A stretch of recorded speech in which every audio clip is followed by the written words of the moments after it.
fall asleep to something you already know. There is a particular kind of rest that only comes from a story you have heard 100 times before, and Springfield offers it freely. You do not have to follow anything tonight. You already know that Homer will groan, that Marge will worry with that low, steady patience, that Bart will grin at some small ruin he has caused, that Lisa will reach for a book while Maggie watches it all in silence. The voices arrive before the words do. That half-awake state, drifting under the surface of sleep, the yellow light of that living room feels less like a television show and more like a house you once lived in, one you can return to without opening your eyes. The jokes still land somewhere in the back of your mind, softened now, worn smooth like a stone carried a long time in a pocket. The night is about the whole of it, the beginning, before the family had a name, and every turn the story took from there, told slowly and in order, so that you may follow it as far as you like and let go whenever you are ready. Consider how it started. In 1985, a producer named James L. Brooks asked a young cartoonist to sketch some short animations for a new variety program. The cartoonist meant to bring an old comic strip he already loved. Sitting in the office lobby, he understood that using it would cost him the rights to characters he had drawn for years. So, in roughly 15 minutes, he invented a new family instead. He named them after his own. His father became Homer, his mother became Marge, his sisters became Lisa and Maggie, and for the boy modeled on himself, he chose Bart, anagram of brat. Welcome to Denuto. Settle in wherever you are. Let your shoulders down, and let the lamp be dim. There is nothing you need to do now, but rest. Get comfortable. Close your eyes. Let the story carry you. In 1985, before the yellow skin and the 4 fingers and the 4 decades of syndication, there was only a man in a waiting room with a decision to make. James L. Brooks had invited a cartoonist named Matt Groening to pitch a set of short animated cartoons, small filler pieces meant to bracket the sketches on a new Fox variety program called The Tracey Ullman Show. These were bumpers, the brief interstitial moments that carry a viewer from one segment into the next, and Groening had been handed the chance to fill them with whatever he could imagine. What he intended to bring was already his. Since 1980, Groening had drawn a comic strip called Life in Hell for the LA Reader, and it had a small, devoted following. It had characters he loved, a rabbit named Binky, a companion named Sheba, and a pair of fez-wearing figures named Akbar and Jeff. The plan, walking in, was simple. Adapt the strip he already had. Put Binky on television. Let the thing he had built slowly over 5 years become the thing that reached a wider audience. Then, sitting in the lobby of Brooks's office, Groening did the arithmetic that changes everything. To adapt Life in Hell for television would mean signing away the publishing rights to those characters. The strip that was his, that he controlled, that he could keep drawing on his own terms, would no longer be entirely his. Think about what that means for a person who has spent 5 years building something small and stubborn and independent. The offer in front of him was not only an opportunity, it was also a trade, and the price was the one possession he was least willing to give up. So he did not make the trade. Instead, in the waiting room, in roughly 15 minutes, he sketched something new. Family. Characters that did not exist when he sat down, and did exist when he stood up. This is the origin that the series itself would later mythologize, and it is worth sitting with the plainness of it. The Simpsons were not the product of a long development process or a focus group or a carefully engineered concept. They were an act of self-protection, drawn quickly by a man who wanted to keep his rabbit. The names came from the nearest source available to him, which was his own family. He named the father Homer, after his father. He named the mother Margaret, shortened to Marge, after his mother. The 2 younger daughters he named Lisa and Maggie, after his younger sisters. There is a tenderness in that choice that the finished show, loud and satirical as it became, does not always advertise. The people Groening drew in a hurry were the people he already carried with him. He did not have to invent them. He only had to name them. Only one figure resisted the pattern, and no substitution in the whole set gives away more. For the character based on himself, the eldest child, Groening did not use his own name. He used the name Bart, which is an anagram of the word brat. Where exactly that character came from remains a little uncertain, but the name itself was a rearrangement, a small act of encoding, a scramble of letters that hid the truth about what the boy was while announcing it at the same time. Consider the instinct there. Every other member of the family got a real name lifted directly from life. The troublemaker got a puzzle.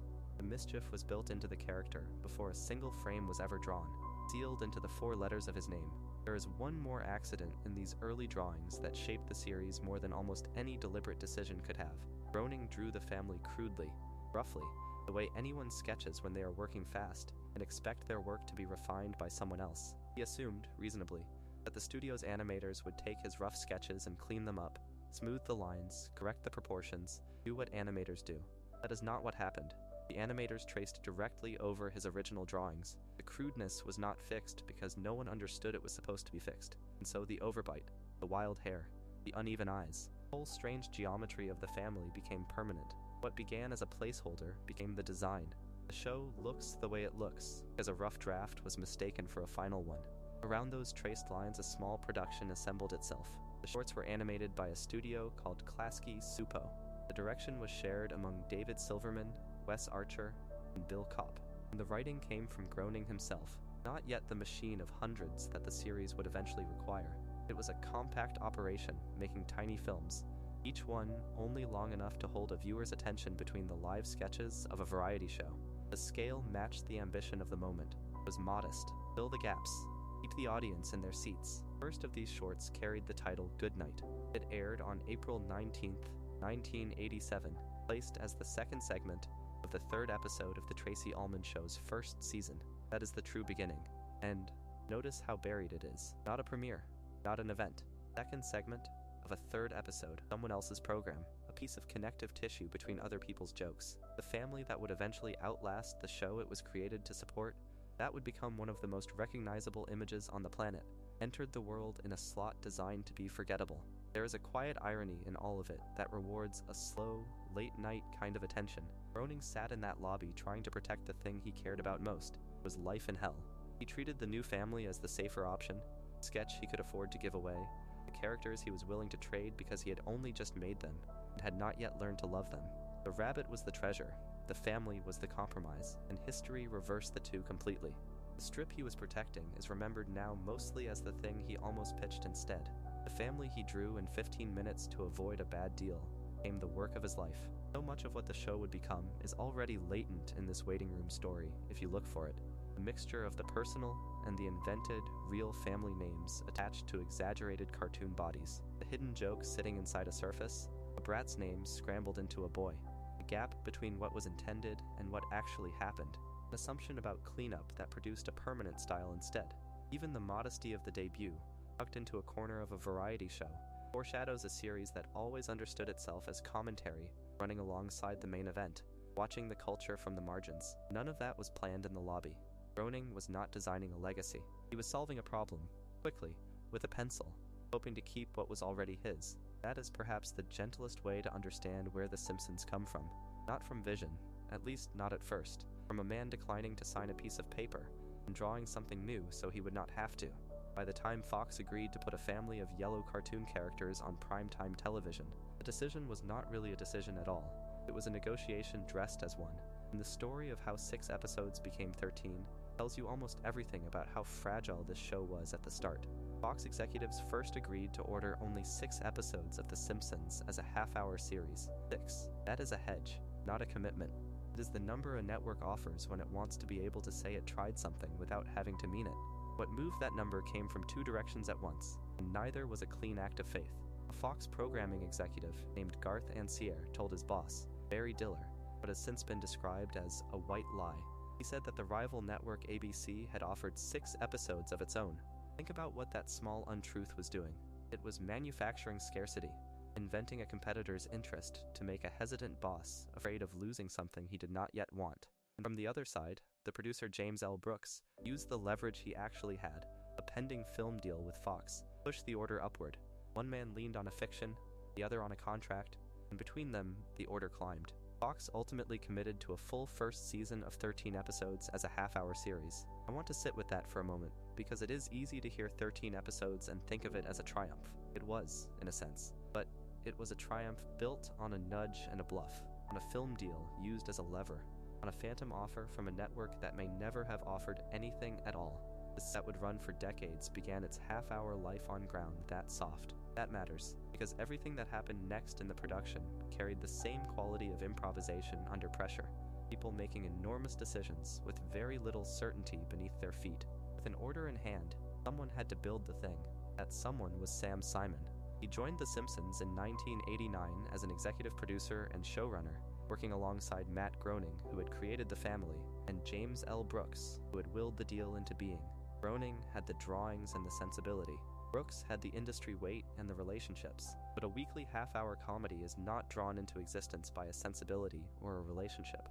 It is written, week after week, by a room full of people who know how to build a story and land a joke, and assembling that room was Sam Simon's responsibility.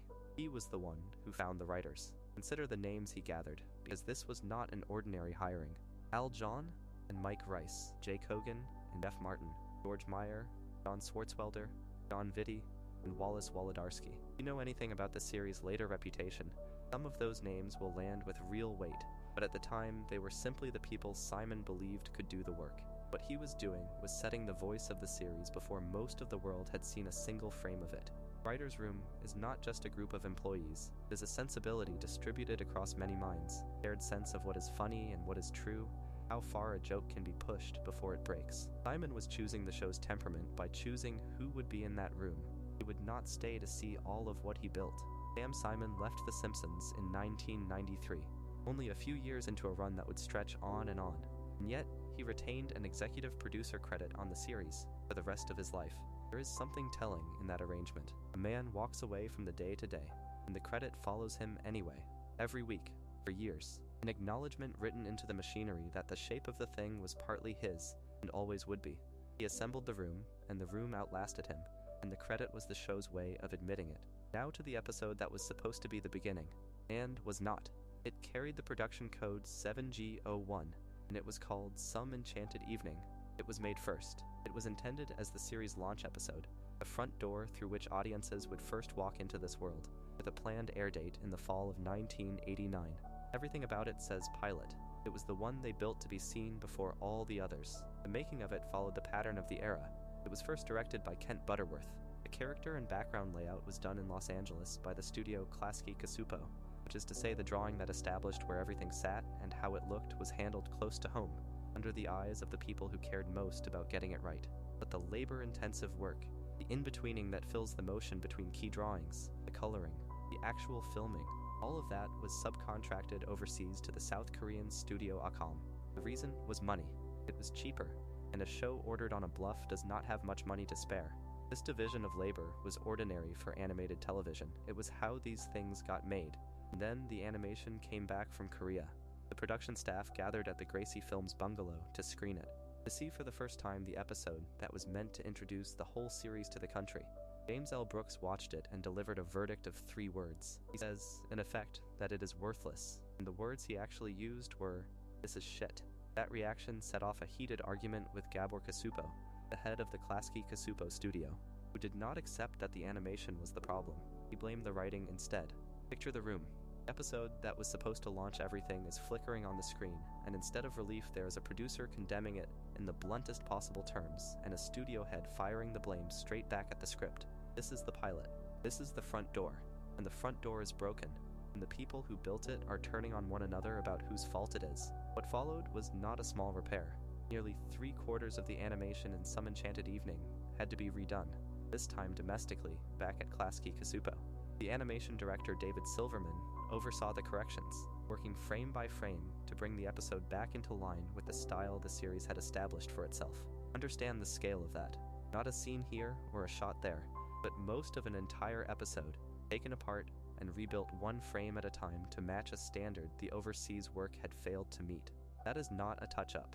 That is a second production layered over the wreckage of the first. Here is where the plan fell apart in a way that would outlast the crisis itself. The episode built to be first, now too broken to be shown on time. The redrawing took what it took. The intended launch could not launch, so the series that was supposed to open with Some Enchanted Evening opened with something else, and that first, wounded episode was pushed to the far end of the season, arriving 13th rather than first. Christmas episode became the de facto pilot, the accidental front door, simply because it was the one that was ready when the calendar demanded a beginning. The show reached the world in the wrong order, and it reached it that way because the animation on the real pilot was, in Brooks's judgment, not good enough to be seen. There is a particular kind of arrival that does not announce itself as a beginning. On December the 17th, 1989, a half-hour Christmas story called Simpsons Roasting on an Open Fire went out on Fox, and it was technically the debut of the series, the first full episode before the regular season had properly started, a holiday special that happened to be a premiere. Turn that over for a moment. A series that would come to define an era of American television introduced itself sideways, wrapped in tinsel, At the end of a year, in the way you might slip an unusual gift under the tree and wait to see whether anyone noticed. People noticed, though not in the way the later legend suggests. The premiere drew a Nielsen rating of 14.5 and was watched in roughly 13.4 million homes, which placed it 30th in the weekly rankings for that stretch of December. Not a sensation, not a failure either. A solid, respectable showing for a young network that was still, in those years, treated as an underdog. Fourth option that most of the country regarded with mild curiosity at best. That 30th place finish is easy to skip past, but hold on to it, because it tells you something about how the phenomenon actually worked. The audience arrived first, quietly, and the frenzy came afterward. The episode itself is built around a small domestic emergency, which is where this show would always be most comfortable. The Simpson family's Christmas is put in jeopardy when Mr. Burns, the owner of the power plant, cancels the employee Christmas bonuses. That single decision, made off in the distance by a man who will never feel its consequences, ripples down into the home and threatens to leave the family with nothing to give. Running alongside it, separate but tangled into the same holiday, is a smaller crisis entirely of Bart's making. He has secretly gotten a tattoo, and when Marge discovers it, she pays to have it removed. 2 threats to one Christmas, then. One imposed from above by an indifferent employer, and one caused from within by a child who acts before he thinks. Notice how neatly that division lays out the whole moral architecture of the family. The father cannot protect them from the powerful. The mother spends what little there is cleaning up after the boy, and the boy, at the center of it, already the engine of trouble. He would become the engine of everything else too. But first the series had to become a regular show. On January the 14th, 1990, Bart the Genius aired as the first ordinary episode, the first that was not a Christmas special, and it is a telling choice that the series planted its flag on a story about Bart being profoundly misunderstood. In it, Bart cheats on a school-administered aptitude test by swapping his answer sheet with Martin Prince, the class brain. And the swap is convincing enough that he is misdiagnosed as a genius by the district's psychiatrist, Dr. J. Lauren Pryor. Consider the shape of that joke. The institutions built to measure a child, the tests and the credentialed experts, are fooled completely, and they are fooled not by brilliance, but by a boy gaming the paperwork. The comedy is gentle on Bart, and coolly merciless toward the adults who are supposed to know him. The same episode gives us the other Bart, the one that would sell 15 million t-shirts, and it arrives through a chain of small escalations. At home there is a Scrabble game, and an argument breaks out over the word quijibo, a word Bart has invented and tried to pass off as real. From that domestic friction, he ends up at school spray painting graffiti that reads, "I am a wiener" on the building, and for that he is sent to Principal Skinner's office. Follow the line. The made-up word at the family table becomes an act of vandalism, becomes a summons to authority. This is the boy in full. He bends the rules of a board game, then bends the rules of the school, then sits across from the man whose job is to enforce the rules he keeps breaking. He is not cruel, and he is not stupid. He is simply a child who treats every system as something to be tested at its seams. And here is the thing that the country, or a certain anxious part of it, could not quite absorb. That boy became the merchandise. 1990 was dubbed Bartmania in the press, and the phrase was not an exaggeration, invented after the fact. Within months of the show launching, Bart Simpson merchandise, led by t-shirts, became a genuine nationwide commercial and cultural event. An estimated 15 million Bart Simpson shirts were sold in that single year. The top seller carried the line, "Don't have a cowman," and by most accounts the shirts were priced cheaply enough for almost any kid's allowance to cover. Put those numbers beside the ratings for a second. The premiere, by most accounts, reached an enormous number of homes. The following year, a comparable number of shirts left the shelves. The audience for the television show and the audience for the boy on the shirt had become nearly the same size, and in some sense the shirt traveled further, because a shirt walks down a hallway and a broadcast does not. That is where the moral panic took root, and it is a strange, feeling sort of panic when you look at what actually provoked it. The offense was never anything the character did on screen in those early episodes. Not really. It was the fact that a mischievous 10-year-old had become something children wanted to wear and be. Cheat, a vandal, a boy who invents words to win at Scrabble, printed onto cotton and sold by the million. Adults who had watched with mild interest in December were, within the year, confronting their own children dressed as the very figure of low-grade rebellion. The show had not changed. The country's relationship to it had. Bart went from a supporting joke in a Christmas half-hour to a symbol that parents and school administrators felt they had to have an opinion about. And the speed of that transformation is the real story of the phenomenon. None of this happened to a show that was, by the old measures, dominant. When the dust of that first stretch settled, the The Simpsons finished the 1989 to 1990 season ranked 28th in the Nielsen ratings. 28th. It is not a number that shouts, but it made the show the first Fox series ever to place among a season's top 30.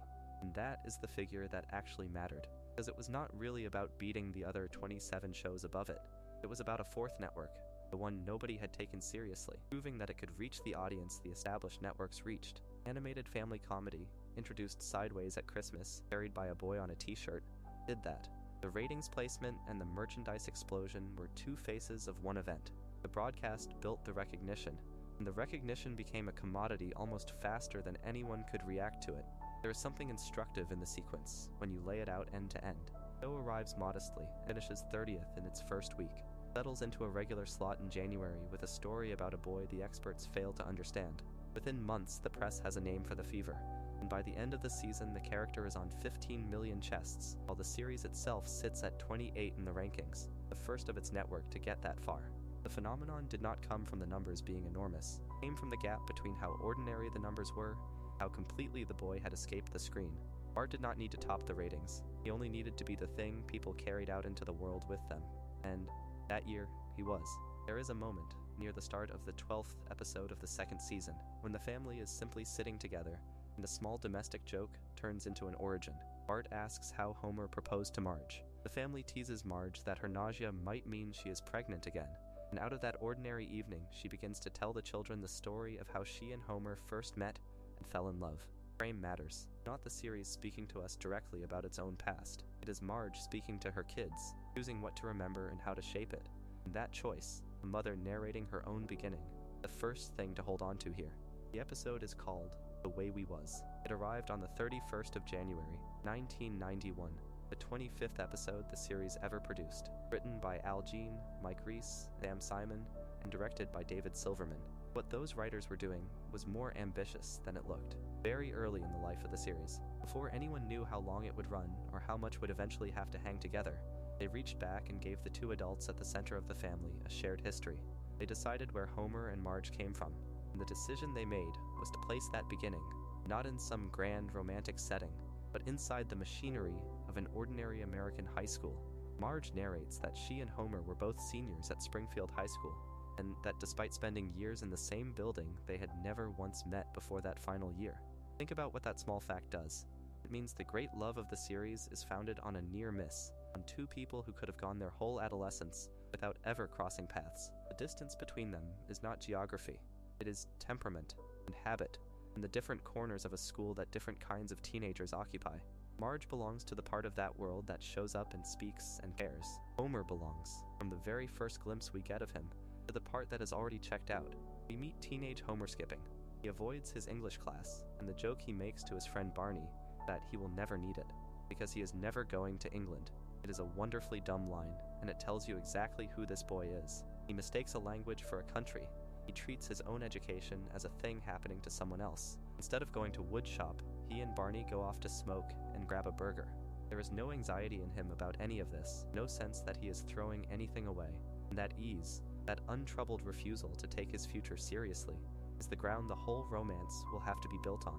Marge, meanwhile, is doing the opposite. In class, she delivers a speech on women's rights, and the argument she makes is a specific and pointed one. She calculates that if a family had to hire professionals to do all the unpaid work a housewife does, the labor would cost $48,000 a year. Feel the irony of that for a moment, because the series clearly wants you to. The young woman who will spend the series as the archetypal housewife of Springfield begins her story by standing up in a classroom and naming the invisible economic value of exactly that role. She is not sleepwalking into her life, she is arguing about it, out loud, as a teenager. And during the demonstration that follows her speech, something catches fire, and for that, she is sent to detention. So the two of them arrive at the same door from opposite directions. Homer lands in detention because he cannot be bothered to care. Marge lands there because she cared too loudly, and something burned. They first lay eyes on each other in room 106, both sentenced on the same day, and the series is careful to let that be the true beginning. Not a dance, not a chance meeting on a summer evening, a punishment room. The place the school sends the students it has, for the moment, given up on. What happens in that room is where Marge's narration hands off to Homer's. The story changes color. Homer remembers it as love at first sight. He calls it In his own words, a jailhouse romance, and there is real tenderness in how absurdly he commits to that framing, as though a few hours of after-school detention were a great confinement out of some old song. He cannot stop talking to Marge. He keeps at it even as the teacher notices, and every time he opens his mouth, his sentence grows. 1 day becomes 2, then 3, climbing day by day, all the way up to 6. The reason he keeps burning those days is almost sweet in its simplicity. He is only trying to learn her name. He will trade a week of his afternoons for it. By his own accounting, all of that effort buys him what he calls step 1. He knows he exists, does not care about him yet. That is the honest, unglamorous place his grand romance actually starts. The older Homer telling the story seems to understand that this is the whole comedy of love, that step 1 is mostly just being noticed, and not yet wanted. The middle of the flashback is a series of people Homer goes to for help, and each of them tells us something about the world he is trying to grow out of. He goes first to his father. Teenage Homer confesses to Abe that he is in love with a girl, and the way he puts it is telling.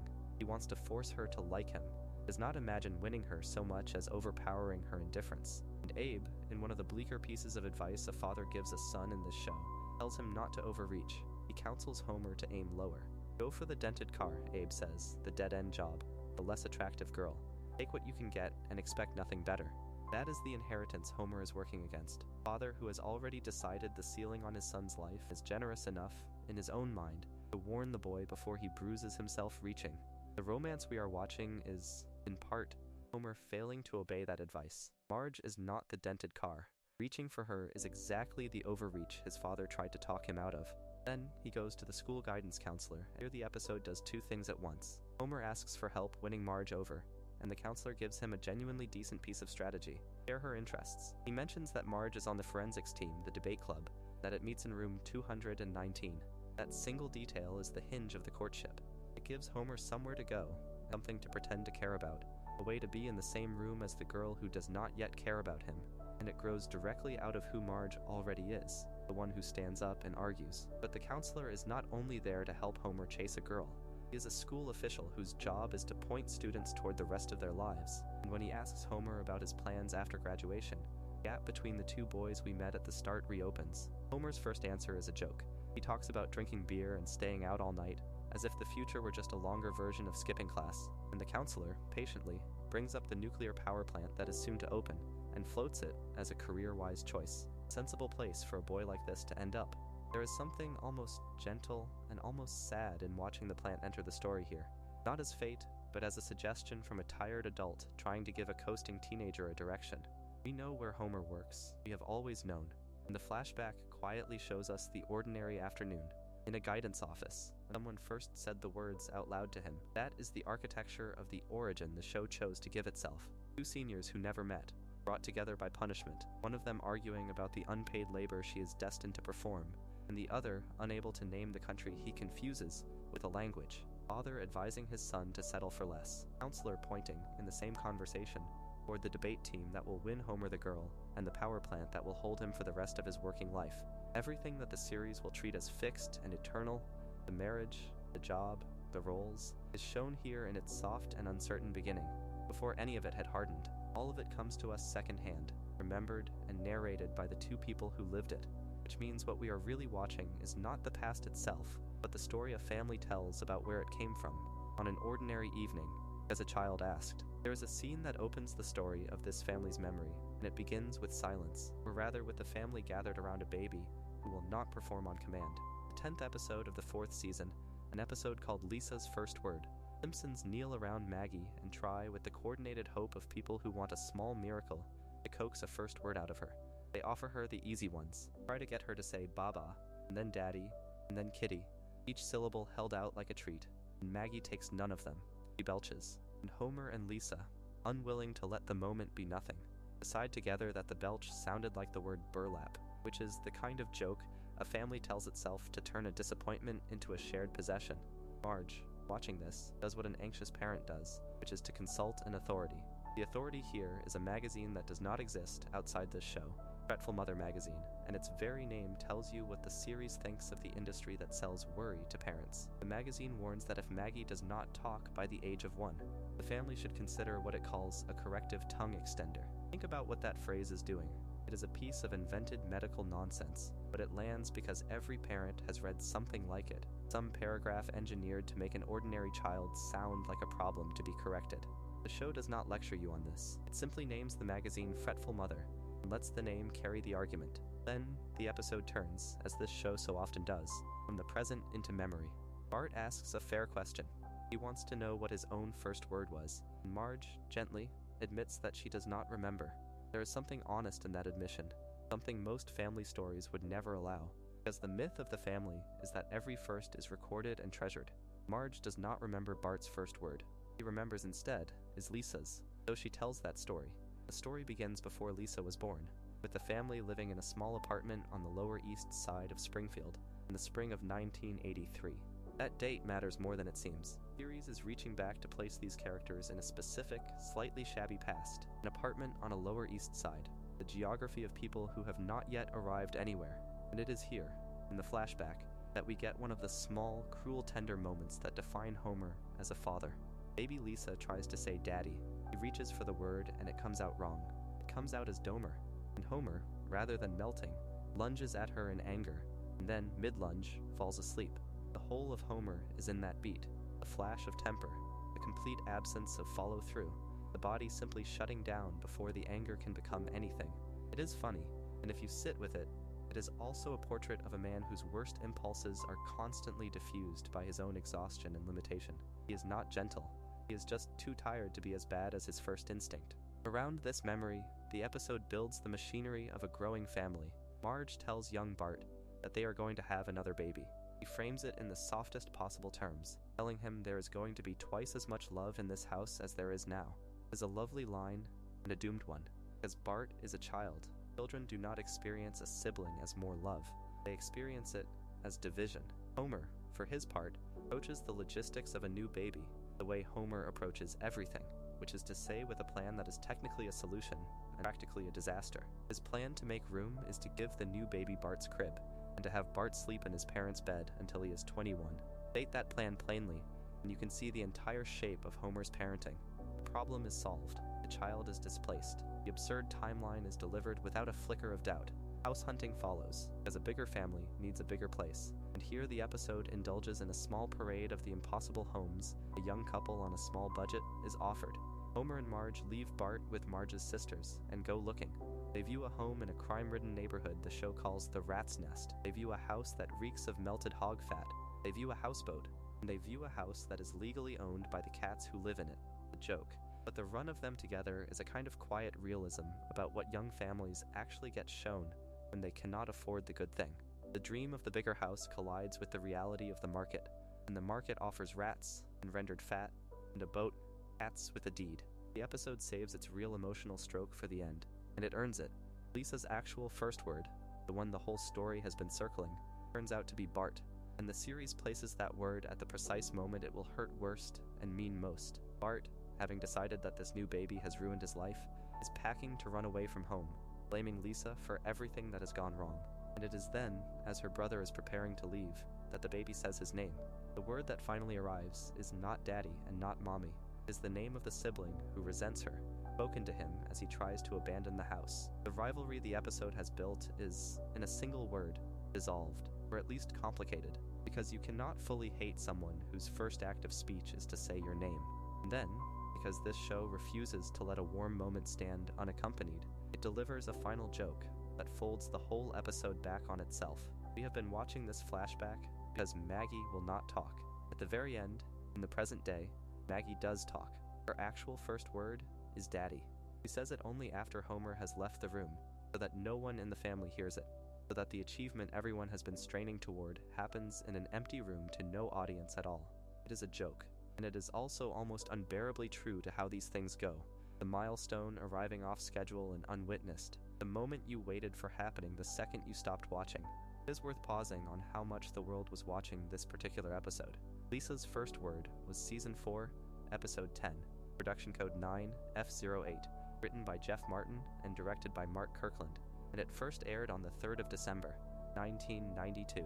By most accounts, it was seen by tens of millions of viewers on that original broadcast. Some tallies place it among the season's most watched episodes. It reportedly earned a strong Nielsen rating, and By some accounts, it was among the highest-rated shows on Fox that week. Numbers like that are easy to skate past. Hold on to them for a moment.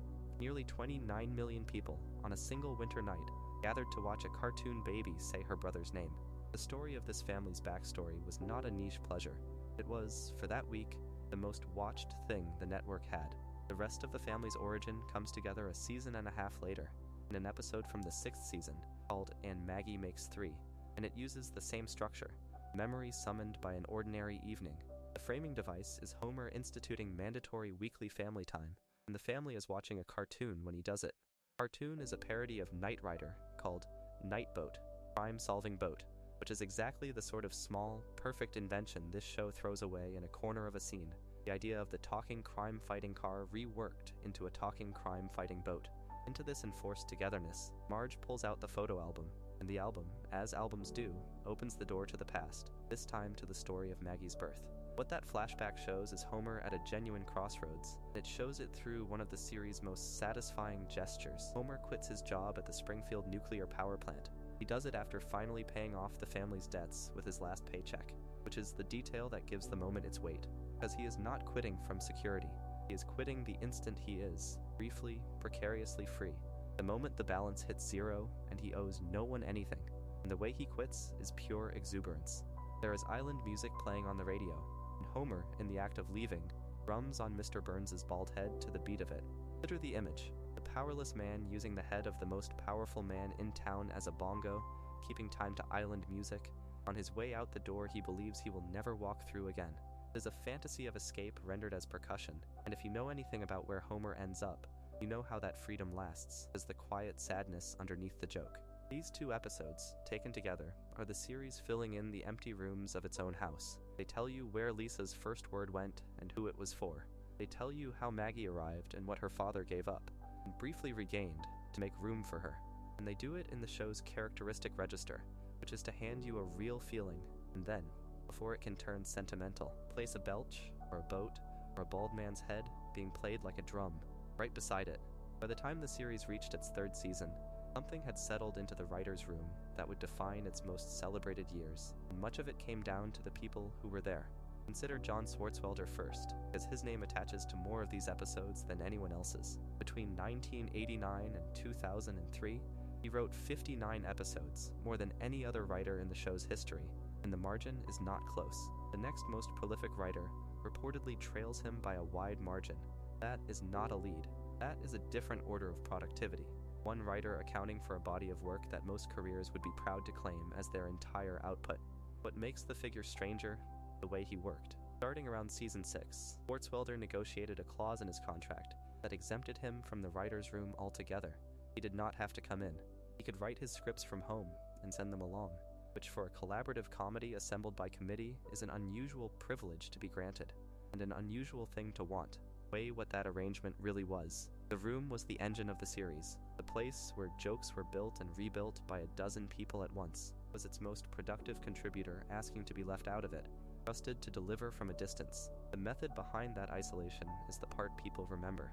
Swartzwelder wrote in a diner booth, smoking and drinking coffee, and he kept writing that way for as long as the state of California would let him. When California banned smoking in restaurants, he did not adapt to the new arrangement or find some other place to work. He bought his own diner booth and installed it in his house so that he could reproduce the exact conditions of the booth, the smoke, and the coffee indefinitely on his own terms. There is something almost monastic in that, a man building the precise cell he needs and then disappearing into it to produce, alone. More of the series than anyone, his influence on the room he did not attend outlived his absence from it. Inside the writer's room, calling a joke Swartzfeldian became the highest compliment a writer could pay another writer's line. The word meant a very particular thing, described a joke that was uniquely dumb and smart at the same time, construction that operated on 2 levels at once, stupid on its surface and precise underneath, so that you could laugh at it twice for 2 different reasons. That a single writer's name became the room's private adjective for its best work tells you how completely his sensibility had soaked into the series. Even from the diner booth in his house, Swartzwelder was the volume and the private legend.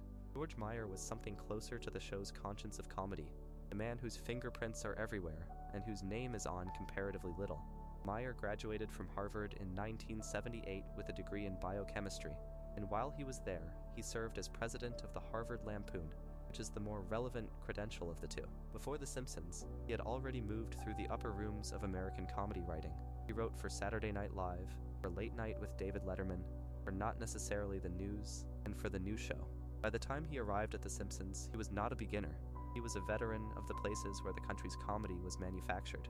The path that actually brought him onto the staff ran through something much smaller than any of those. In 1987, Meyer founded a humor zine called Army Man, and it ran for only 3 issues before it stopped. But one of its readers was Sam Simon, producer on The Simpsons, and Simon was a fan of the little zine. On the strength of that admiration, he hired Meyer onto the show's writing staff in 1989. Think about the scale of what turned on those 3 issues. A photocopied humor zine with a tiny circulation became the audition that placed one of the show's defining writers in the room at the start. The recognition, when it came for Meyer, came from an unusual direction and confirmed what the industry already knew about him. In the year 2000, The New Yorker ran a profile of him, written by his old Harvard classmate David Owen, and the piece described Meyer as the funniest man behind the funniest show on TV. That is a striking thing for a magazine like The New Yorker to say about a man whose name most viewers had never noticed in the credits. It located the series' comedy not in its stars or its animation, but in the writers behind it, and it named Meyer as the funniest of them, the invisible hand shaping the humor of those celebrated years. And then, there is Conan O'Brien, who passed through the room for only a short time and left a disproportionate mark on it. O'Brien wrote for The Simpsons from 1991 to 1993, a stretch of roughly 2 years, before he left to host his own program. In that time, he received writing credit on a small handful of episodes, and the list is worth saying slowly. He is credited on New Kid on the Block, on Homer Goes to College, on the wraparound segments of Treehouse of Horror 4, and on Marge vs. the Monorail. That last one carries a particular weight, both for what it is and for what O'Brien himself has said about it. Marge vs. the Monorail aired on the 14th of January, 1993, as the 12th episode of the 4th season. Of all the episodes he wrote for the show, O'Brien has named it his favorite.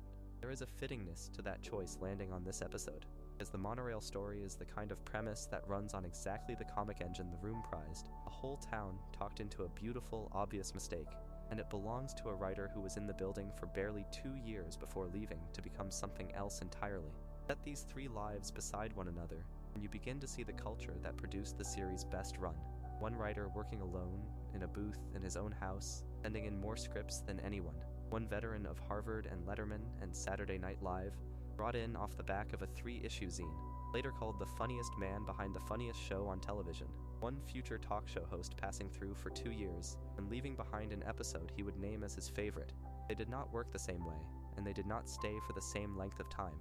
What they shared was a room, and a standard for what a joke could be, and the years in which the two of them met.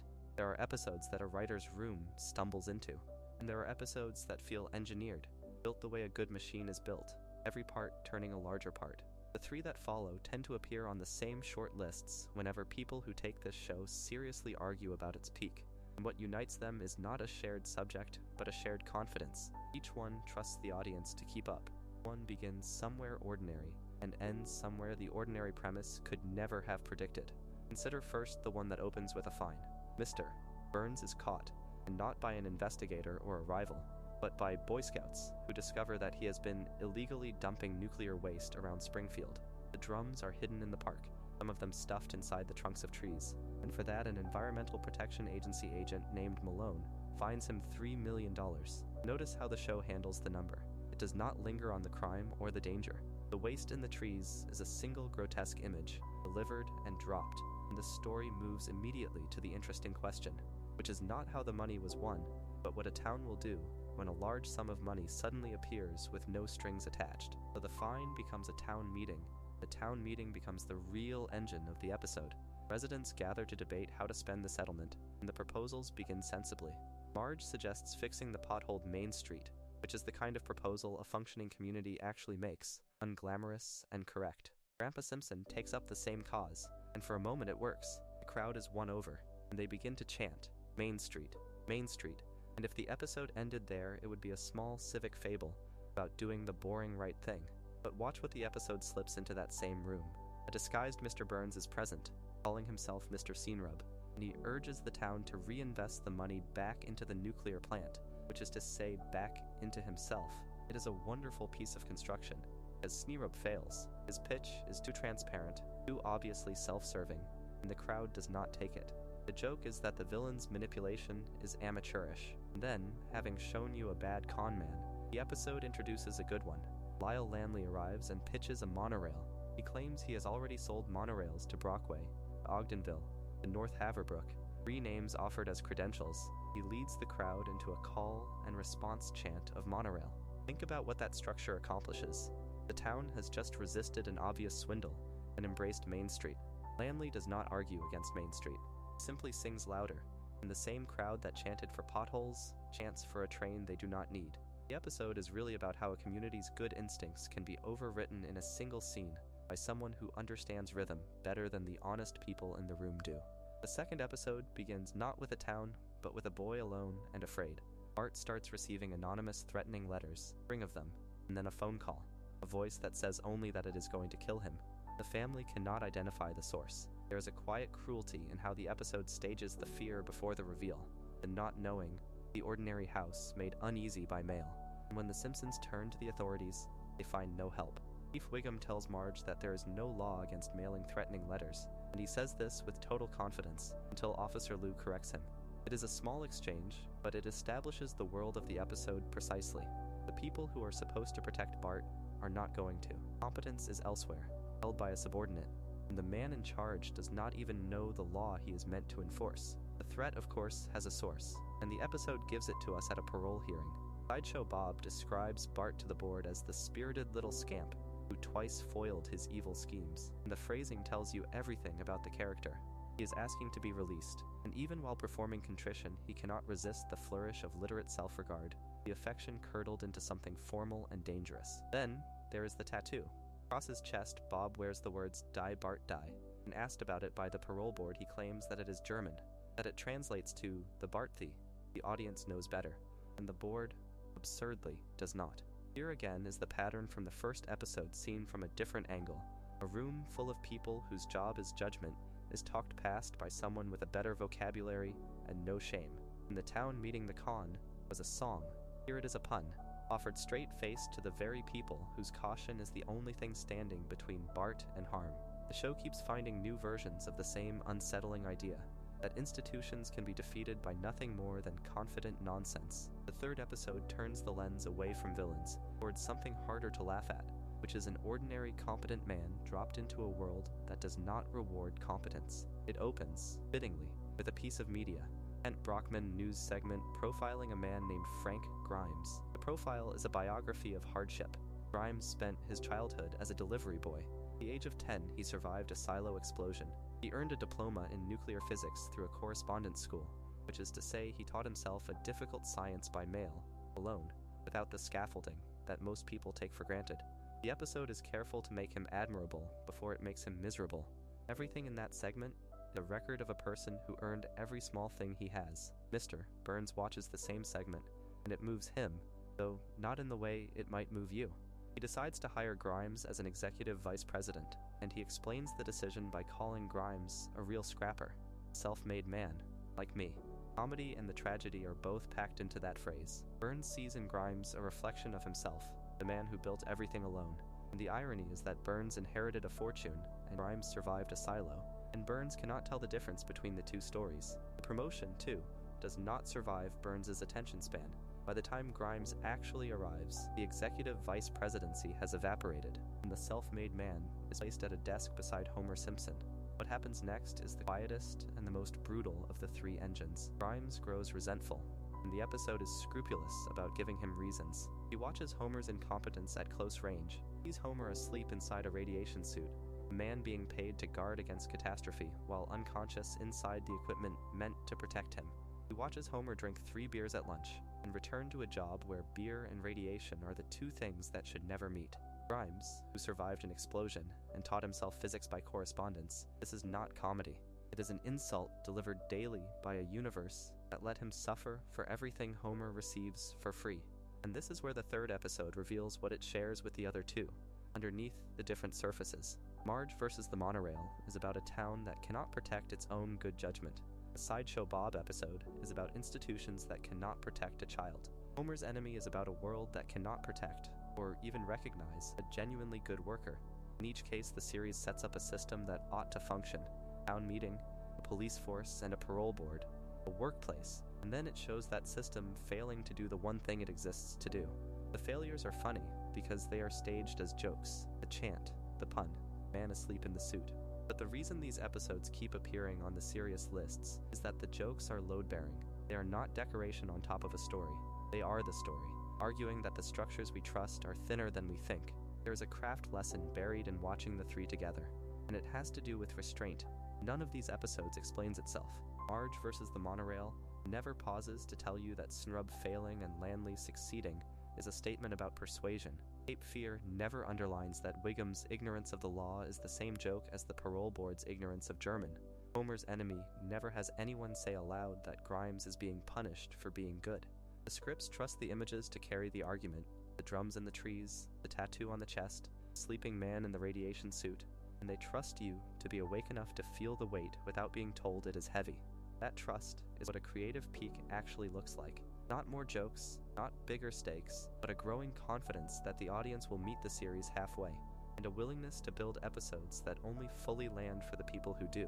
3 settlements, 3 institutions, 3 self-made men, one of them real.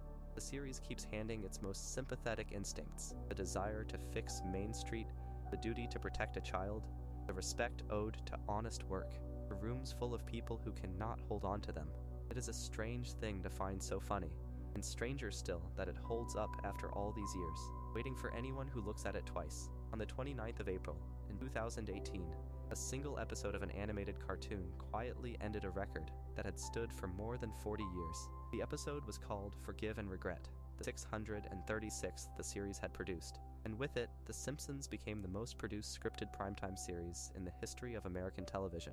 Think about what that sentence actually holds. Not a cartoon record, not a comedy record, a record across scripted primetime of any kind, a category that includes every drama, every western, every hour-long institution that ever filled an evening slot on a national network. The record it took belonged to Gunsmoke. That name means less now than it once did, but for the better part of half a century it was the measure of endurance itself. Gunsmoke was a western drama, across 20 seasons, from 1955 to 1975, produced 635 episodes. For over 40 years, no scripted primetime series had come close to that number. It was the wall everyone eventually stopped trying to climb. And then a yellow family from a town that does not exist on any map went past it, one episode at a time, until the wall was simply behind them. The show marked the moment the way it marks most things, with a joke that also functioned as an acknowledgement. The record-breaking episode opened with a special animated cold open that referenced Gunsmoke's Marshal Matt Dillon, and it placed Maggie Simpson inside that reference. Consider the tenderness of that choice. Maggie is the baby, the one character who never ages and never speaks, smallest permanent member of the family. To put her at the center of the moment that overtook the longest-standing drama in American broadcasting, to say something without saying it, was tipping its hat to the giant it had just passed, and it did so through the character least able to boast about anything. There is a particular irony worth sitting with here. Gunsmoke was about the frontier, about a lawman holding a hard line at the edge of a country that was still deciding what it would be. Simpsons is about a couch, a nuclear plant, a bar, an elementary school, the ordinary machinery of a small American town. One record was set by chronicling the mythology of the West. The next was set by chronicling the routine of the suburbs. The show did not win by being grander than Gunsmoke. It won by refusing to end. That refusal has been cataloged formally by the people whose job is to catalog such things. Guinness World Records has recognized The Simpsons as the longest-running animated sitcom by episode count, crediting it with 662 episodes aired between its debut on the 17th of December, 1989, and the end of its 30th season on the 12th of May, 2019. And that is only one of the records. The show also holds the Guinness mark for the most guest stars featured in a television series, with at least 810 celebrities having made cameo appearances as of the record's verification date in April of 2020. 810. An entire crowd of famous people has walked through the doors of a town that was drawn, not built, lending their voices to characters made of ink and color. Then there are the Emmys, which measure something different from longevity. Endurance can be explained by inertia, by a slot that pays for itself, by an audience too comfortable to leave. Awards are supposed to measure quality, or at least the industry's belief in it. The Simpsons has won 37 Primetime Emmy Awards, more than any animated television series in history, including 12 wins specifically in the Outstanding Animated Program category. So the series did not merely last. In the judgment of its own industry, across decades of ceremonies, it was repeatedly the best of its kind. Longevity and esteem do not usually travel together for this long. Most series that survive long enough to break records have long since stopped being praised. This one kept collecting the statues while it collected the years. But records like these do not sustain themselves on prestige alone. Behind the trophies and the Guinness certificates sits a quieter fact, one that has less to do with art and more to do with the peculiar economics of American television. In the summer of 1993, The Simpsons was sold into United States broadcast syndication for the first time.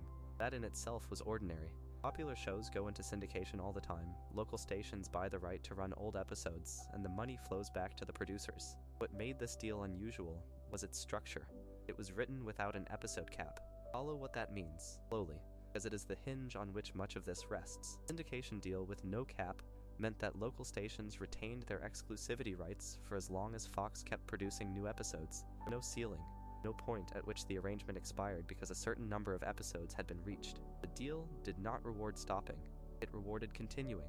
Every new season poured more episodes into a library that stations had already committed to, and that library grew more valuable precisely because it kept growing. The financial architecture of the series was built, from 1993 onward, to make its own continuation the surest route to profit. So, the record set in 2018 was not an accident of popularity. It was, in part, the visible result of a contract signed 25 years earlier, a contract that quietly aligned everyone's interest with the single goal of never quite finishing. Gunsmoke was made in an era when a Western ended, when the network decided it had run its course. The Simpsons was made inside a machine that had been engineered, deliberately or not, to keep the machine running. The marshal held the line, then rode off. The family on the couch was written into a system that had no reason to ever let them stand up. By the time the movie finally arrived in the summer of 2007, it had been in some form of existence for a full decade. 20th Century Fox gave the idea of a Simpsons feature its blessing as far back as 1997, which is to say the studio wanted the film long before anyone had figured out how to make it. And there it sat. Greenlight is not a movie. Greenlight is permission. And permission without a workable script is simply a door standing open onto an empty room. For years, the project stalled in exactly that way, wanted by everyone and finished by no one, because the one thing it needed could not be manufactured on demand.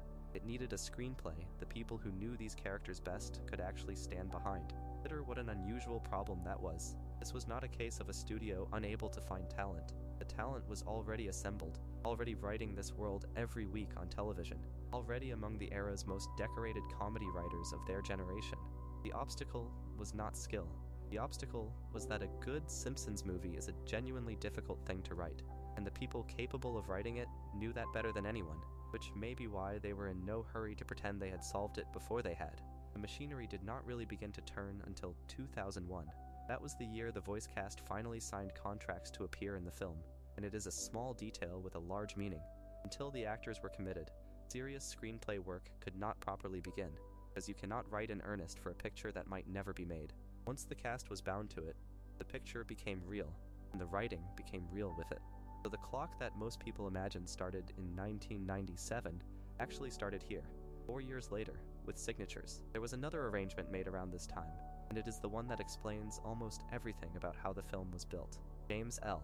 Brooks, one of the series' founding producers, went to Tom Rothman, who was coming in as chairman of 20th Century Fox Pictures, and secured an agreement that the creative team would have full script approval. Full approval. Measure that against the ordinary logic of a studio. It means the film would not be made unless the writers themselves felt they truly had a movie. Not a serviceable draft, not a draft the studio was willing to shoot to hit a release date, but a script the writers looked at and believed in. Brooks had, in effect, negotiated the right to keep saying no. And a team that can keep saying no is a team that will take as long as it takes. They took a very long time.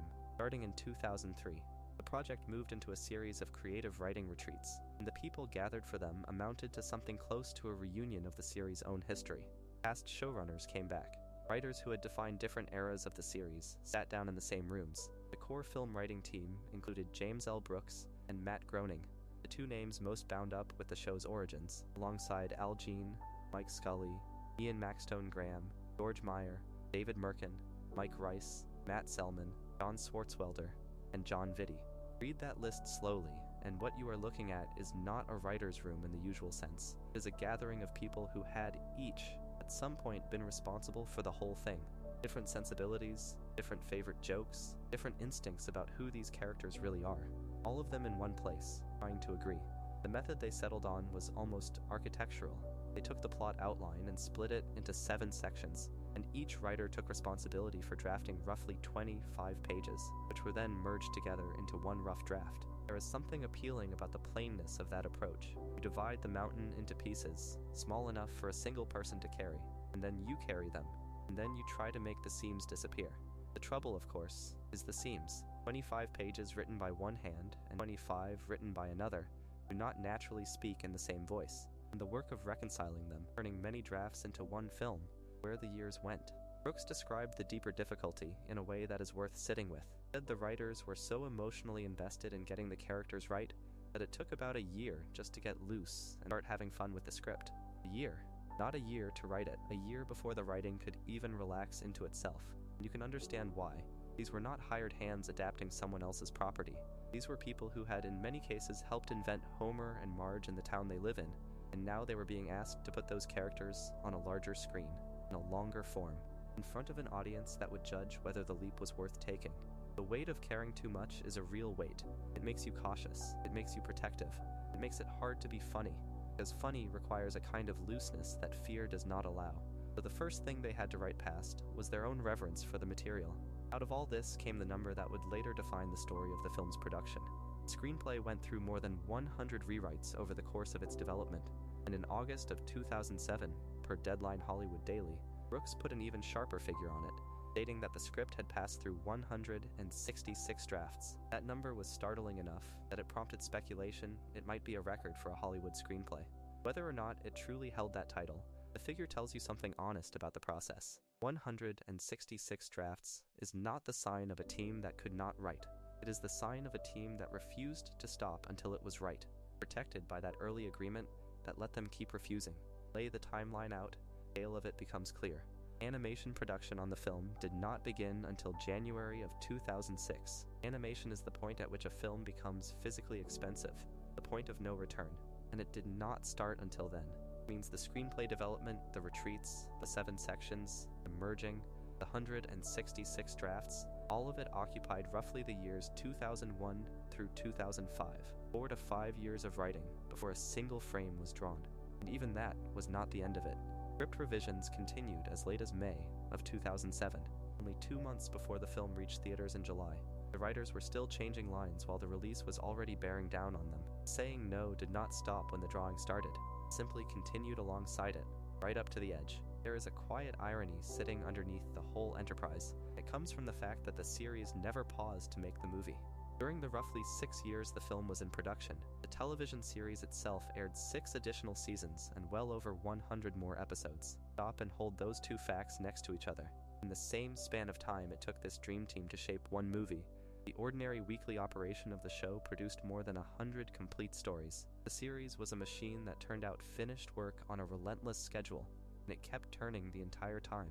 The movie, made by many of the same hands, could not be rushed to that rhythm at all. One film demanded years of anguished rewriting. 100 episodes came and went beside it. I think that contrast is the truest thing about this chapter. It is worth being clear that this is my reading rather than something the facts state outright. The weekly show and the movie were not competing for quality so much as operating under completely different permissions. Television gives you a deadline and forces a decision. The script is due, so the script gets finished. Next week you do it again. The accumulated weight of all those forced decisions becomes a body of work larger than anyone could plan. The movie gave its writers the opposite gift and the opposite burden. It gave them the right to wait until they were satisfied. And satisfaction, for people who care as much as these writers did, turns out to be an almost impossible standard to meet. The freedom to keep working is also the freedom to never quite finish, and it took a fixed release date to finally close the door on a process that might otherwise have gone on rewriting itself indefinitely. So the decade breaks into its real shape, a studio that wanted a movie in 1987 but had no way to make one, a cast that made it real in 2001. Producer who won the writers the power to hold out for something they believed in. Reunion of the show's own history convening in 2003 to divide a story into 7 pieces and spend a year simply learning to have fun again. More than 100 drafts, then closer to 170, then animation, then revisions continuing, almost until the lights went down, and running the whole length of it, the series itself, calmly producing episode after episode after episode, as if to remind everyone involved that the hardest films are often the ones made by people who already know exactly how good the thing could be. Cannot rest till it is. There is a version of this story that begins with the finished thing, the family everyone knows, and works backward as though it were inevitable. That is not how it happened. In March of 1987, when a casting call went out for the animated shorts that would run inside the Tracey Ullman Show, the voices that would eventually define these characters were still loose, still up for grabs, still a matter of who walked into a room and what they made of a page of description. Nancy Cartwright walked in to read for Lisa. She left, in effect, wanting something else entirely. Consider what that small pivot required. Cartwright looked at Lisa on the page and found her underwritten, thin, not yet the character she would later become. And then her eye moved to the other child, a boy described as a school-hating, underachieving 10-year-old, and something connected. He asked to read for Bart instead. It is a quiet moment in the history of the series, easy to pass over, but it is the moment the central voice of the series chose itself. The audition was not a matter of being handed a role. It was a matter of recognizing which role belonged to her, and reaching for it. That decision left a space, and Yeardley Smith stepped into it. As Cartwright had turned toward Bart, Lisa was open, and Smith was cast as the voice of the daughter.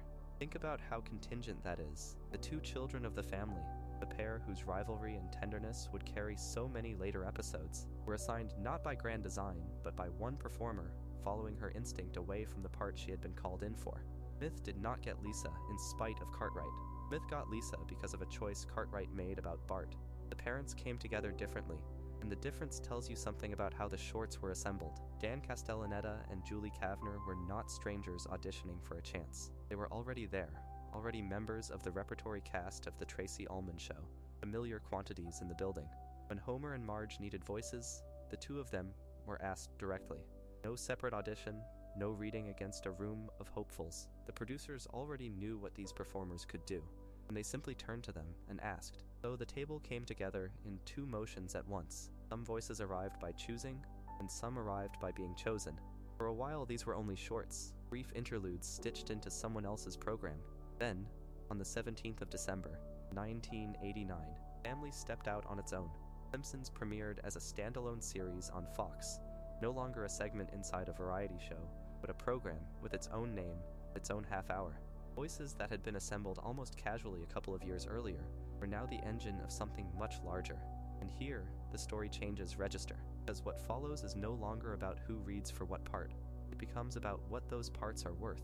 From that 1989 debut onward, the 6 performers at the center of the series were each paid a flat $30,000 per episode. Castellaneta, Kavner, Cartwright, Smith, and the 2 men who between them would voice a whole town, Tom Khazaria and Harry Shearer. $30,000 a week of work, held steady, for years. Think about what a flat rate means in a business built on ownership. The show grew. It became a phenomenon, a merchandising machine, a name printed on more products than anyone could catalog, and the people whose voices made all of it possible were paid the same fixed sum, episode after episode, while the value they generated moved in a completely different direction, out into licensing and syndication and store shelves, away from them. That arrangement held until 1998, and then it broke.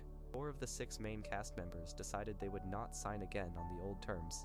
Castellaneta, Smith, Daria, and Shearer held out, and what they held out for was not simply more money per episode. They wanted a share of the revenue the series threw off in every other direction. A piece of the licensing, the merchandising, syndication.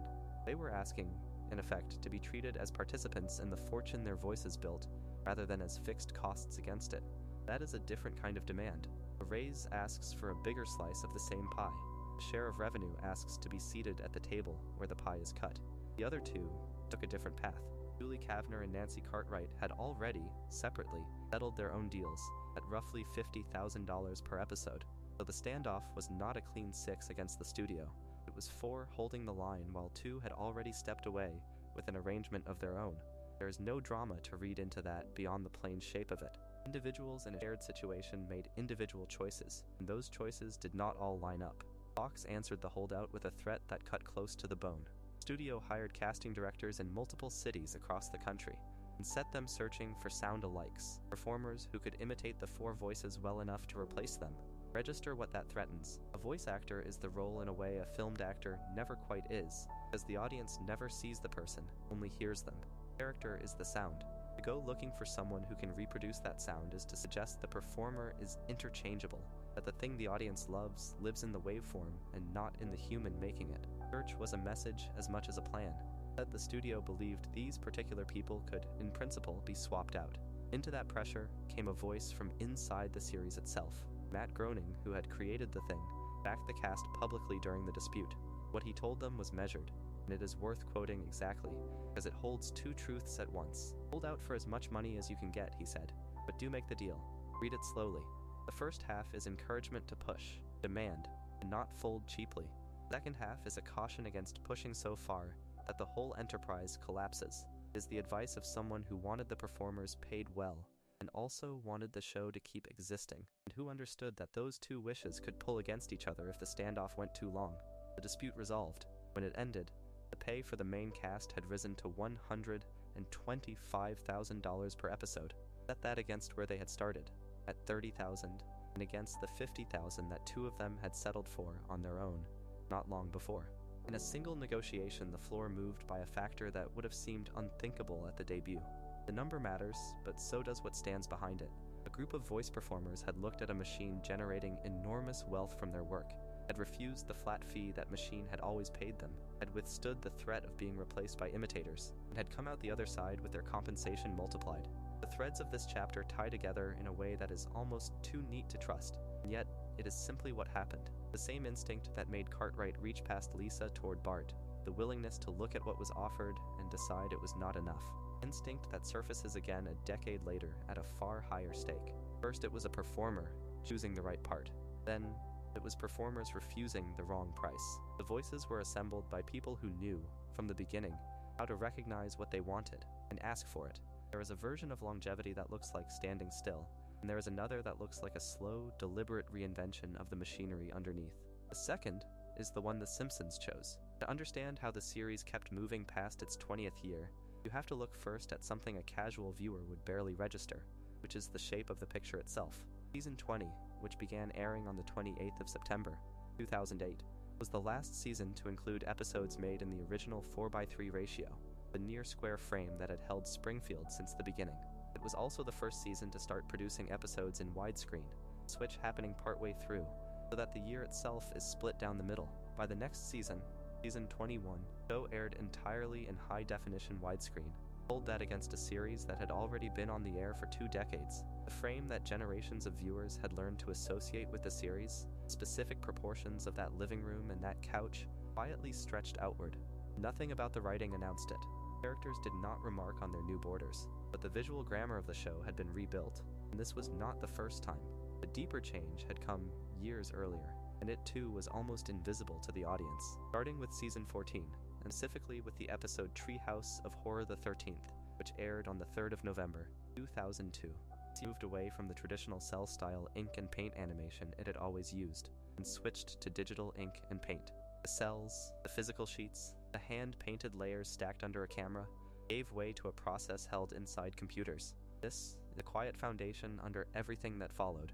Once the animation lived in a digital pipeline, the show became something you could open up, experiment with, and hand to other people in ways that a stack of painted cells never allowed. Hand it to other people, exactly what the show began to do, most visibly through the couch gag, that small opening ritual where the family arrives at the sofa and something happens. For most of its life, this had been a place for tiny internal jokes. In the years past Season 20, it became a stage, and the series started inviting outsiders onto it. Consider the episode called Money Bart, Season 22, Episode 3, which aired on the 10th of October, 2010. Its opening couch gag was guest-directed by the British street artist Binky, and it depicted the series' own opening sequence as though it were being produced in an overseas sweatshop by exploited animal and child laborers. A recent telling of this scene on this channel framed it as a controversy, as an act of provocation aimed at its own corporate parent. The angle worth holding here is different. Set aside the shock of it, and look at what it represents structurally. Globally famous outside artist was given the keys to the few seconds every viewer knows on sight, and the best-known animated series in the world, allowed to turn them against the series itself. That is not a show defending its dignity. That is a show that has learned it can survive being opened up to a stranger's hand. Once that door was open, others walked through it, and each one brought a completely different sensibility. For Treehouse of Horror the 24th, Season 25, Episode 2, which aired on the 6th of October, 2013, the couch gag was directed by the filmmaker Guillermo del Toro.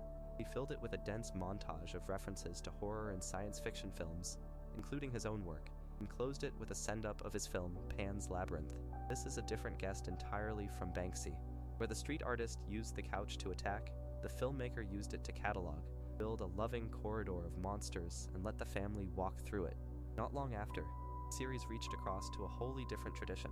Before the broadcast of Season 25, Episode 12, 2014, a couch gag directed by the French animator Sylvain Chomet premiered, made in his distinctive hand-drawn style and threaded with French cultural references. Here was a series built on the clean, standardized digital line, briefly wearing the texture of a European hand-drawn film. The point of these guest pieces was never a single joke. The point was that the couch gag had become a small gallery, and the show could hang a new picture in it whenever it wished, in whatever style the guest brought with them. Eight of these came from the world of animation itself. For Treehouse of Horror the 26th, Season 27, Episode 5, which aired on the 25th of October, 2015, the animator John Crickfalusi, the creator of Ren and Stimpy, directed a couch gag, showed the Simpson children out trick-or-treating and then being attacked by spirits, among them a monstrous version of Frank Grimes. It was Crickfalusi's second couch gag for the series, and it had originally been intended to air during the previous year's Treehouse of Horror episode before finding its home here. There is something fitting in an animator whose whole style is built on the grotesque and the elastic being handed these children and allowed to warp them, and in the show reaching back into its own history to summon Frank Grimes of all figures for the occasion. While the visuals were being handed outward like this, the deeper business of the series was being rearranged on a scale that dwarfed any single episode. On the 15th of November, 2013, Fox sold the off-network cable syndication and video-on-demand rights to The Simpsons to FXX, a sister channel of FX, in a deal reported to be worth over $750 million across roughly a decade. At the time, it was described as the biggest off-network syndication deal in the history of television. Consider what that number really says. It says that the back catalog, the hundreds of episodes already made, had become an asset worth more than most entire networks, a river of reruns that could be sold and resold. The show was no longer just a thing that aired on Sunday nights. It was a library. The library must live somewhere. In May of 2019, FX's own streaming site, called Simpsons World, was shut down as the streaming rights moved again, this time to the newly launched Disney+. When that service arrived in November of 2019, it carried all 30 existing seasons from the very start, so the same seasons that had begun in near-square hand-painted cells had stretched into digital widescreen along the way, now sat together in one place, every year of them, waiting to be opened. There is a habit people have fallen into over the years, a habit of holding up an old frame of animation as though it were a photograph taken through time. Simpsons predicted this. Simpsons predicted that. Said often enough, the phrase begins to sound like prophecy, like the writers of a cartoon possessed some quiet channel to the future that the rest of us were denied. The closer you look, though, the stranger and more human the truth becomes, and in this final chapter it is worth walking through a handful of these moments slowly, one at a time, to understand what they actually were and why they linger. Begin with the one that gets repeated the most. In the episode Bart to the Future, which aired in March of the year 2000, Bart is granted a vision of the years ahead, and in that vision his sister Lisa has become President of the United States. He is not a triumphant figure. He inherits a country in financial ruin, a massive budget crunch handed down to her by the president who came before, and that predecessor is named Donald Trump. When the episode finally became famous, many years later, the writer Dan Graney explained to The Hollywood Reporter what the joke had been reaching for. It was pitched, he said, as a warning to America, the logical last stop before the country hit bottom in a vision of a nation going insane. Look at what that explanation reveals. The writers were not forecasting an election. They were choosing the wildest possible endpoint they could imagine, the punchline at the very edge of plausibility, and building a cautionary joke on top of it. That the world later walked toward that punchline says less about the series' foresight and about how the show understood the direction of the fall. This is the pattern underneath almost all of it. and once you see it, you cannot unsee it. The predictions were not predictions, they were jokes calibrated to the outer boundary of the believable, and reality, given enough decades, as a way of drifting toward the boundaries we once thought absurd. Consider a smaller, quieter example. Single sign in the background of an episode from 1998 called When You Dish Upon a Star. It reads, "You pause and look. 20th Century Fox, a division of Walt Disney Co." At the time, it was simply a gag, jab at corporate consolidation, and the appetite of large companies to swallow one another. Nearly 20 years passed. Then, in December of 2017, Disney agreed to acquire 20th Century Fox, and the throwaway sign became something people photographed and shared as if the animators had signed a contract with fate. But the joke worked precisely because it was already imaginable in 1998. The writers were not seeing the future. They were reading the logic of their own industry and pushing it one satirical step forward, and the industry eventually took that step in earnest. Not every moment fits that shape, however, and it would be dishonest to pretend they all do. Some are stranger, and one of them belongs to physics. The 10th season, in an episode called The Wizard of Evergreen Terrace, Homer Simpson stands at a chalkboard and writes out an equation. It is on screen for a matter of seconds, a piece of background dressing that most viewers would never think to read. Years afterward, the physicist Simon Singh worked through it in his book The Simpsons and Their Mathematical Secrets, and found that the equation produces a mass for the Higgs boson of roughly 775 giga-electron volts. This was 14 years before the Higgs boson was actually confirmed, in 2012, at a mass of about 125 giga-electron volts. The number Homer wrote was not correct, but it was in the right conversation, a genuine attempt at estimating something that had not yet been found. And the reason is not mystical at all. By most accounts, the equation came together with help from a physicist contact reached out to by the writer David X. Cohen, who holds a degree in physics and worked on that episode. Prophecy, in other words, was a scientist doing his homework and hiding real work inside a cartoon. That is a more moving fact than any coincidence. It means someone cared enough to put a true and difficult idea on a chalkboard that they knew almost no one would ever read. Then there are the moments that feel less like accidents and more like careful attention to where technology was already heading.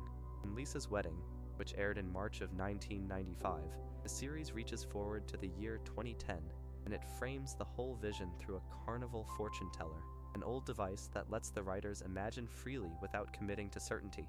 Inside that vision, Lisa's future fiancé, a young man named Hugh Parkfield, speaks into a small device worn on his wrist, something that resembles a telephone and a watch combined into one object. Around it, the episode scatters other guesses, video calls conducted screen to screen, a Rolling Stones that is somehow still touring. Some of these landed and some did not, but the wrist device is the one that people return to, because years later the smartwatch arrived and looked, in outline, like the thing Hugh had been talking into. The fortune teller framing matters here. The show was honest about what it was doing. It was guessing, dressing its guesses in a costume of fairground mysticism. It happened to guess in the direction the world was already leaning. The best loved of these, and perhaps the most telling, comes from an episode a year earlier. In Lisa on Ice, from November of 1994, the bully Kearney dictates a threat to a handheld computer, an Apple Newton, held by his companion Dolph. He means to record the words, "Beat up Martin." The device, relying on its handwriting recognition, mangles the phrase entirely and produces instead, "Beat up Martha." It is a joke at the expense of a real product that genuinely struggled to read human writing, a small and specific piece of mockery aimed at the technology of its moment. Here is the part that turns the whole thing over. Engineers at Apple, according to reports, later used the phrase "eat up Martha" among themselves as shorthand for text input errors while they were developing the autocorrect feature for the iPhone. The joke did not predict the future. The joke entered the future.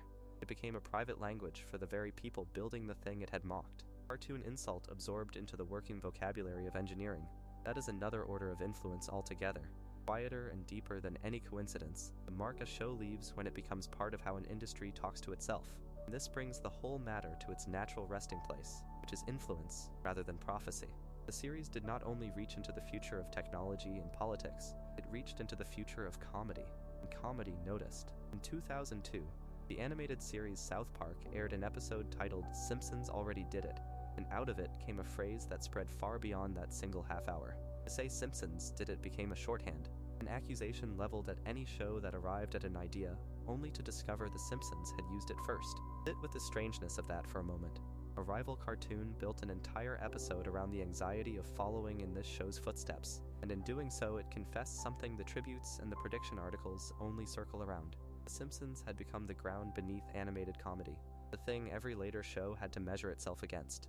The well that everyone else kept discovering had already been visited. So the phenomenon of the predictions, taken as a whole, is not really about the future at all. It is about a writer's room that read the logic of its own world with unusual clarity, that hid real science in the background, that pushed corporate greed and political decline to their absurd edges and watched reality follow, that mocked a clumsy machine so precisely that the mockery became a tool. And it is about a show that loomed so large over the form, it helped define that the ones which came after could not tell a joke without wondering whether the Yellow family had told it first. So the series that began as filler between sketches becomes the longest-running story America has ever told itself. What holds across all of it is a single, patient idea. A family that never ages, a town that never changes, watched by a country that does both. The Simpsons learns early that the joke and the ache are the same gesture seen from different sides. It spends decades proving it. Homer fails and is forgiven. Marge holds a shape that keeps threatening to break. Lisa reaches for something the town cannot give her. Bart tests the edges of a world that always, quietly, lets him back in. Around them a whole population fills in, until Springfield stops being a backdrop and becomes a kind of memory you did not know you were keeping. Think about what it means that these people cannot grow old and cannot be lost. Every episode returns them to the couch, unmarked, ready to begin again. That is the promise and the sorrow of the thing at once. Time passes for everyone who watches, for no one who is watched. So picture it the way it always ends. The house at dusk, the windows lit yellow, television murmuring somewhere inside. 4 figures on a couch, close together, facing a glow. Outside, the same evening that has been falling for more than 30 years, still falling, and in no hurry to finish. If you enjoyed this video essay, make sure to subscribe. Thanks for watching, and I will see you in the next.